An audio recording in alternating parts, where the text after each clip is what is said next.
दोस्तों, आज की सच्ची घटना है उत्तर प्रदेश के नोएडा शहर से। हर प्यार अपने सुखद अंजाम तक पहुंच जाए ऐसा जरूरी नहीं होता। कुछ प्यार का अंत इतना भयानक होता है कि सुनने वालों की रूह कांप जाती है। आज जिस सच्ची घटना के बारे में हम आपको बताने जा रहे हैं उसमें कुछ ऐसा ही हुआ था।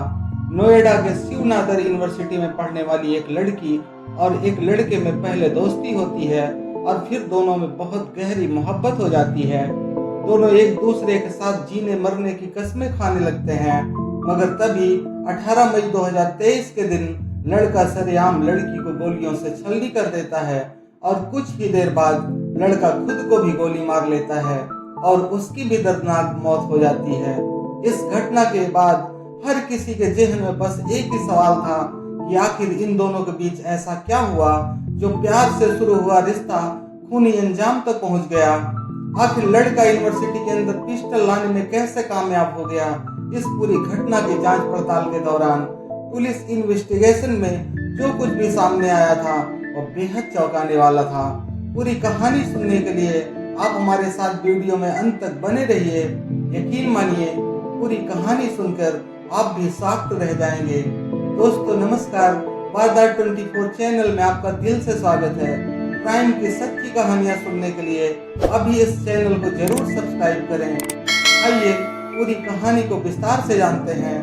दोस्तों, यह कहानी है 18 मई 2023 को नोएडा के शिवनाथर यूनिवर्सिटी में हुए स्नेहा चौरसिया मर्डर केस की। स्नेहा चौरसिया कानपुर के ओम नगर की रहने वाली थी। वो पढ़ाई में बहुत अच्छी थी।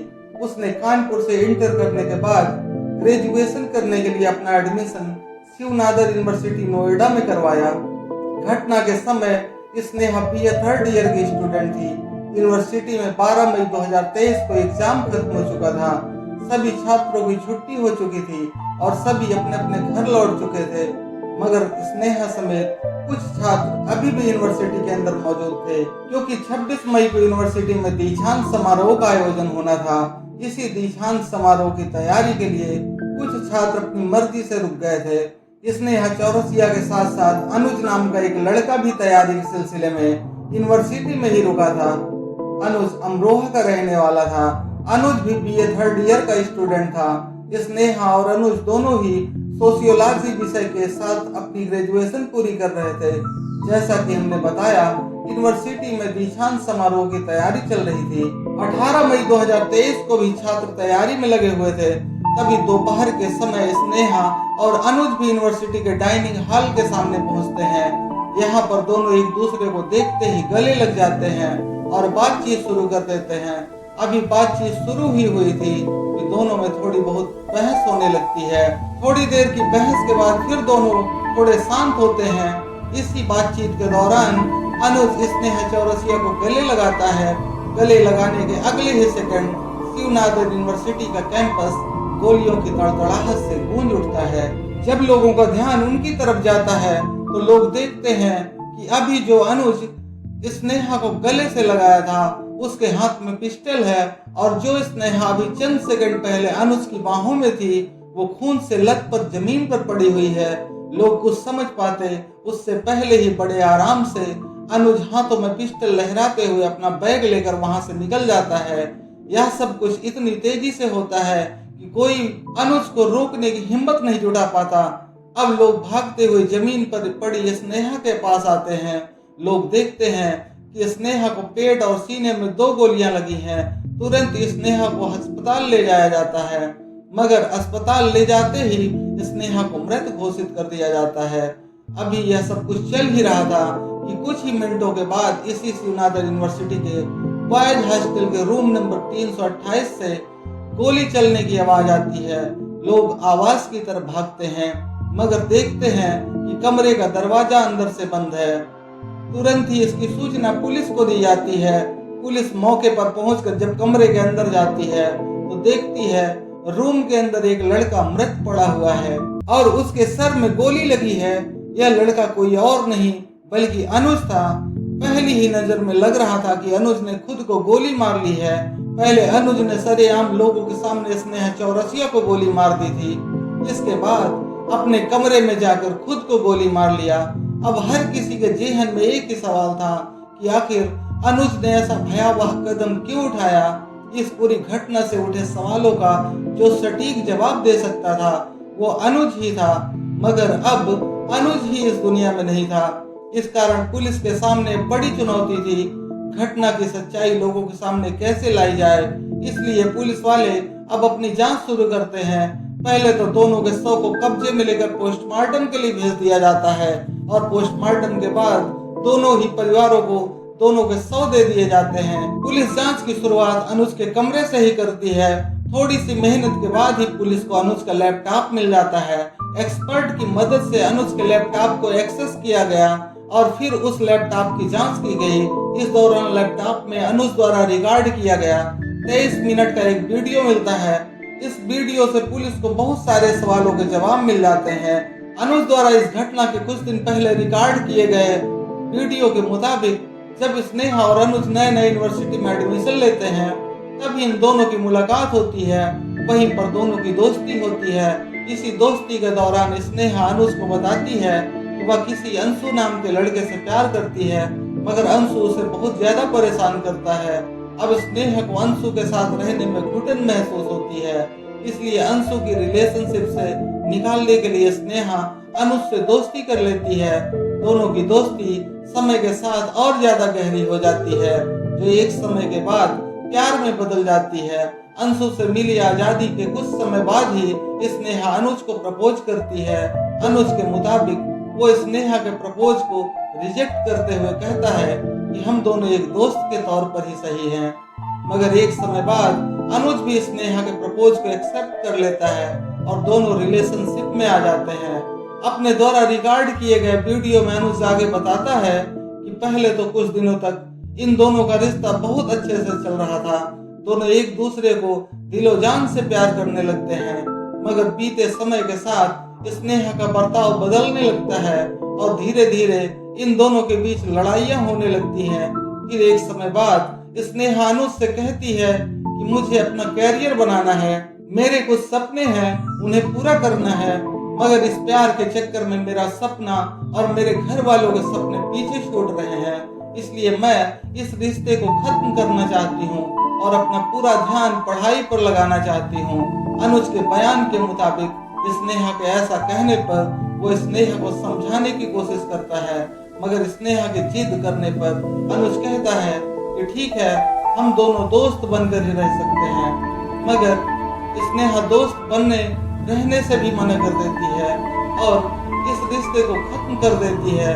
अनुज आगे बताता है कि वह कुछ समय तक तो यही समझता रहा कि स्नेहा ने अपने कैरियर पर ध्यान देने के लिए इस रिश्ते को खत्म किया है, मगर एक दिन अनुज स्नेहा का लैपटॉप एक्सेस कर लेता है और उसके व्हाट्सएप चैट से लेकर कई सीक्रेट मैसेज पढ़ लेता है, जिससे पता चला कि वास्तव में अब स्नेहा किसी आशुतोष पांडे नाम के लड़के के साथ रिलेशनशिप में आ गई थी।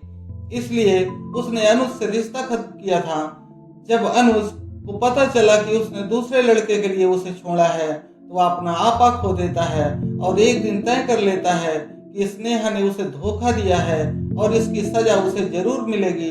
इसी के बाद अनुज मौके की तलाश में लग जाता है और फाइनली 18 मई 2023 को मौका मिलते ही पहले तो स्नेहा को गले लगाता है और फिर थोड़ी सी नोक-झोंक के बाद उसके पेट और सीने में गोली मार देता है। कुछ समय बाद वह अपने हॉस्टल के कमरे में जाकर खुद भी आत्महत्या कर लेता है। अनुज ने जो कुछ वीडियो में कहा था उसमें कितनी सच्चाई है, इस बात को समझने के लिए पुलिस अपनी जांच आगे बढ़ाती है तो कुछ और खुलासे होते हैं। पुलिस की जांच जब आगे बढ़ती है तो अनुज के दावे से उलट एक नई कहानी सामने आती है। आगे की जांच के मुताबिक यह सच था कि अनुज और स्नेहा में दोस्ती हुई थी, मगर एक समय बाद अनुज ने स्नेहा को परेशान करना शुरू कर दिया था। स्थिति इतनी बिगड़ गई थी कि मार्च 2023 में आधिकारिक तौर पर ईमेल के जरिए यूनिवर्सिटी प्रशासन के सामने स्नेहा अनुज की शिकायत करते हुए कहती है कि वो मुझे परेशान कर रहा है। स्नेहा की इस शिकायत के बाद अनुज और स्नेहा की काउंसलिंग यूनिवर्सिटी प्रशासन की ओर से कराई जाती है। इसके अलावा यूनिवर्सिटी की ओर से तय किया जाता है कि दोनों एक दूसरे से यूनिवर्सिटी के अंदर ना मुलाकात करेंगे और ना ही बात करेंगे, मगर दोनों यूनिवर्सिटी प्रशासन के इस आदेश को लंबे समय तक नहीं निभा पाते और मिलना जुलना तथा बातचीत करना जारी रखते हैं। इस बारे में जब दूसरे छात्रों से भी बातचीत की जाती है तो कई छात्र गवाही देते हैं कि वास्तव में अनुज स्नेहा के पीछे पड़ गया था। इस कारण स्नेहा बहुत ज्यादा परेशान रहने लगी थी। तभी उसने यूनिवर्सिटी में अनुज की शिकायत भी की थी, मगर यूनिवर्सिटी से स्नेहा ने यह भी रिक्वेस्ट की थी कि अनुज के खिलाफ कोई सख्त कार्रवाई न की जाए, बल्कि उसे चेतावनी देकर समझाया जाए। स्नेहा की हत्या के बाद स्नेहा के परिवार वाले यूनिवर्सिटी प्रशासन पर आरोप लगाते हैं कि अगर यूनिवर्सिटी प्रशासन ने समय पर कार्रवाई की होती तो आज उनकी बेटी जिंदा होती, मगर यूनिवर्सिटी की ओर से सफाई दी जाती है कि स्नेहा ने लिखित कंप्लेंट देने से मना कर दिया था। इस कारण यूनिवर्सिटी प्रशासन ने अनुज के खिलाफ कोई सख्त कार्रवाई नहीं की। यूनिवर्सिटी द्वारा जारी इस बयान से स्नेहा के माता पिता संतुष्ट नहीं होते और वह यूनिवर्सिटी प्रशासन पर कार्रवाई की मांग करने लगते हैं। इसी के बाद पुलिस वाले अपनी जांच पूरी करने के बाद स्नेहा चौरसिया के पिता राजकुमार चौरसिया के बयान पर अनुज कुमार, यूनिवर्सिटी के कर्मचारी आशुतोष पांडे, करण और स्नेहा चौरसिया के एक्स बॉयफ्रेंड अंशु के खिलाफ धारा 302 और धारा 120B के तहत मामला दर्ज कर लेते हैं। इस मामले में यूनिवर्सिटी प्रशासन पर भी FIR दर्ज की जाती है। FIR दर्ज करने के अलावा पुलिस इस सवाल के जवाब की तलाश में लग जाती है कि आखिर अनुज को पिस्टल कहां से मिली। बहुत जांच करने के बाद पुलिस को इस सवाल का भी जवाब मिल जाता है। दरअसल अनुज के बैंक ट्रांजैक्शन से खुलासा होता है कि अनुज ने अप्रैल महीने में एक शख्स को 2 बार ऑनलाइन पैसे भेजे थे। जब पुलिस उस शख्स के बारे में जानकारी करती है तो पता चलता है कि अनुज ने उससे एक पिस्टल खरीदा था। इस केस में पुलिस यूनिवर्सिटी प्रशासन सहित 5 लोगों पर FIR दर्ज करके अपनी जांच आगे बढ़ाती है। जांच में जो भी सच्चाई सामने आए, लेकिन सच्चाई तो यही है कि शायद शक और गलतफहमी ने 2 हंसते खेलते परिवारों को कभी न मिटने वाला गम दे दिया। दोस्तों, इस वीडियो के बारे में आप क्या कहना चाहेंगे? कमेंट बॉक्स में जरूर बताएं। अगर आपको हमारी वीडियो पसंद आई तो इस वीडियो को लाइक और चैनल को सब्सक्राइब जरूर करें। मिलते हैं क्राइम की एक और सच्ची घटना के साथ एक नए वीडियो में। दीजिए इजाजत, अपना ख्याल रखें। धन्यवाद।